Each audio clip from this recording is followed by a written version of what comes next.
upp och nu ska det avgöras. 5 varv. Martin Stig, Ronny Nilsson, Jonny Nestor, Micke Jakobsson, Henrik Edberger, Viktor Esar och där är vi igång. Ronny Nilsson, han slipper ju göra det så där. Stort igen som man kan bara få till. Och det är nästan till bara... Det rullar bra, Henrik. Får du ta piken? In med nosen där nu. Jag kan nästan skjuta bilen genom rökestammet som blir. Och det var nästa år. Och det är Martin Stig. Där har vi de två. De har tagit täten. Och där åker det en till. Sen har vi 2 bilar efter varandra. Ena är den andra är Viktor Esar. Nu får vi se här. Det är faktiskt Jonny Nestor som faktiskt Viktor Esar på 4:e.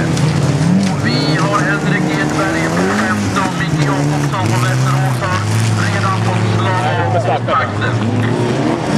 Det ser ut som att det var en svart flagg, nummer 11. Viktor Resare. Ja, nu har vi Stig i Martin Stig från Finspång i täten. Ronny Nilsson. Andra plats. Tredje, Ronny Nilsson. Han gör revisar. Han har fullt ös. Fullt hjulspinn på bakgrunden. Och de andra 2:45. Viktor Esar från Kopparberg. Och jag vet inte om det hann ut med svartflaggen, men den ska väl ut i alla fall. Henrik Edberger och Micke Jakobsson. Där har vi de som är ute på banan och far och fräser. Ja, Jonny Nestor från Laxå. Ja, Ronny Nilsson är väl den som står på tur framför honom.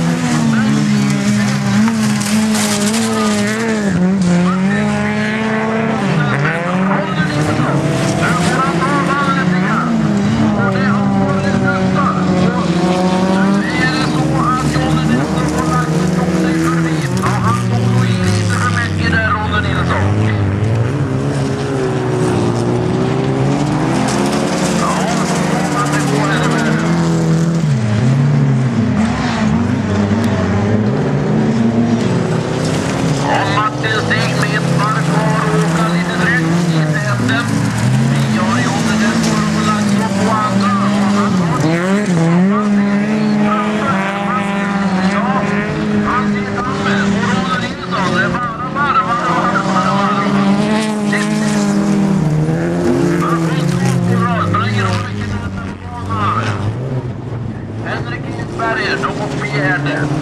Och Micke Jakobsson från Västerås på 5:e. Ger man Viktor Esar från Kopparberg med en svartflagg.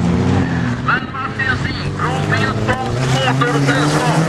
Alldeles strax över mållinjen. Och jag tror mig veta sannoliken att jag tror Martin Stig aldrig varit i Degerfors så. Och så gör han prestation och vinner tävlingen. Han vinner före Jonny Nestor från Laxå Motorklubb. Ronny Nilsson får avslag av på takten. Han har varvat sönder. Säkerligen, det borde man inte. Men alldeles strax kommer ut i mål. Precis vad det är alltså. Henrik Edberg då, ifrån Laxå på 3:e. Och Micke Jakobsson från Västerås på 4:e.